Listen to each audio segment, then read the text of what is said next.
Drugs నియంత్రణపై ప్రత్యేక దృష్టి సారిస్తానని Narsipatnam డీఎస్పీగా P Srinivasarao అన్నారు. నర్సీపట్నం డీఎస్పీగా బాధ్యతలు స్వీకరించిన అనంతరం విలేకరులతో మాట్లాడుతూ యువత డ్రగ్స్ కు బానిసలు కావద్దని హితవు పలికారు. డ్రగ్స్ కారణంగా జరిగే అరార్థాలపై ప్రజల్లో యువతలో చైతన్యం తీసుకువస్తామని చెప్పారు. గంజాయి వంటి మత్తు పదార్థాలను డ్రగ్స్ ను స్మగ్లింగ్ చేసే వారిని కట్టడి చేస్తామని తెలిపారు. తనకు నర్సీపట్నం ప్రాంతంపై పూర్తి అవగాహన ఉందని చెప్పారు. కృష్ణదేవిపేట నర్సీపట్నం పోలీస్ స్టేషన్ లో తాను పనిచేసిన విషయాన్ని ఈ సందర్భంగా గుర్తు చేశారు. రెవెన్యూ డివిజన్ కేంద్రమైన నర్సీపట్నంలో ట్రాఫిక్ నియంత్రణపై దృష్టి సారిస్తామని ఒక ప్రశ్నకు సమాధానంగా చెప్పారు. ఉన్నతాధికారుల ఆదేశాల మేరకు శాంతి భద్రతలపై నిరంతరం పర్యవేక్షణ జరుపుతామని అన్నారు. నేరాల నియంత్రణలో ప్రజల సహకారం కూడా అవసరమని డీఎస్పీ చెప్పారు. నర్సీపట్నం ఎస్డిపిఓగా ఛార్జ్ తీసుకున్నాను. నాది 1991 బ్యాచ్. అంటే ఫస్ట్ నేను ప్రాక్టికల్ ట్రైనింగ్ కూడా నర్సీపట్నం టౌన్లోనే చేశాను. అంటే యాక్చువల్గా చింతపల్లిలో కొద్ది రోజులు చేసిన తర్వాత మళ్ళీ నాకు నర్సీపట్నం టౌన్కి అటాచ్ చేశారు. ఇక్కడ ప్రాక్టికల్ ట్రైనింగ్ నర్సీపట్నం టౌన్లోనే అప్పటి డిఎస్పీ కృష్ణ గారు, ఇన్స్పెక్టర్ సంజీవరావు గారు, దాసరి రవిబాబు గారు, టౌన్ ఎస్ఐ వాళ్ళ దగ్గర ప్రాక్టికల్ ట్రైనింగ్ చేయడం జరిగింది.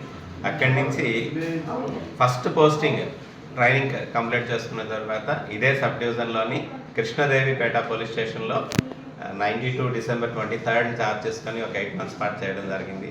అక్కడి నుంచి కూడా మ్యాక్సిమం నా సర్వీస్ అంతా కూడా విశాఖపట్నం రూరల్ జిల్లా, అప్పటి విశాఖపట్నం రూరల్ జిల్లా, ప్రస్తుత అనకాపల్లి జిల్లాలోనే ఎక్కువగా కాలం సబ్ ఇన్స్పెక్టర్గా 15 సంవత్సరాల పాటు ఇక్కడ చేయడం జరిగింది.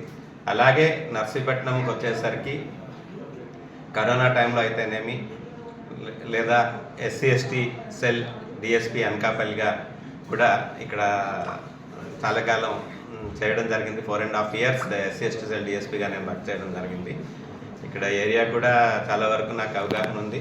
మా ప్రయారిటీస్ అన్నీ కూడా మా ఆఫీసర్స్తో మాట్లాడిన తర్వాత తెలుసుకొని చక్కగా మంచిగా పోలీసింగ్ చేయాలని చెప్పేసి వచ్చిన ఫిర్యాదుదారులు ఎవరైతే ఉన్నారో వాళ్ళందరితో సక్రమంగా మంచిగా వాళ్ళు రిసీవ్ చేసుకొని వాళ్ళ తాలూకా సమస్యలు ఏదైతే ఉన్నాయో ఆ సమస్యల్ని పరిష్కారం చేసే దిశగా నేను చేయడానికి సిద్ధంగా ఉన్నాను.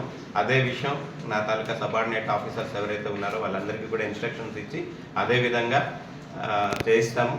ఫస్ట్ గవర్నమెంట్ తాలూకా ప్రయారిటీ ఏదైతే ఈ డ్రగ్స్ మీద కాన్సన్ట్రేషన్ ఉందో ఆ డ్రగ్స్ కోసం, ఈ NDPS కోసం, వీటి కోసం అంతా కూడా ప్రత్యేకంగా సుపీరియర్ ఆఫీసర్ తాలూకా సూచనల ప్రకారం జాబ్ చేస్తాము. ఏదైనా సరే, ఎవరైనా సరే, ఎప్పుడైనా, ఏ టైంలో అయినా వాళ్ళ తాలూకా సమస్యల కోసం ఫోన్ చేయొచ్చు. ఎట్ ఎనీ టైం అర్ధరాత్రి అని కానీ అపరాత్రి అని కానీ లేకుండా ఆన్సర్ చేస్తాము. ఆన్సర్ చేసి వాళ్ళ సమస్యలు పరిష్కారం చేయడానికి కృషి చేస్తాము. అట్లాగే ఎట్ ఎనీ టైం మా దగ్గరికి రావడానికి ఒకరి పర్మిషన్ కానీ ఏమి అవసరం లేదు. తిన్నగా నా దగ్గరకు వచ్చి వాళ్ళ తాలూకా సమస్యలు ఏవి అన్నది చెప్పుకోవడానికి, వినడానికి, పరిష్కారం చేయడానికి కూడా మేము కృషి చేస్తానని చెప్పేసి తెలుసుకుంటున్నాను. చాలా ఆనందంగా ఉంది ఈ నర్సీపట్నం పోస్టింగ్ రావడానికి. ఇది ఛాలెంజింగ్ పోస్టింగ్.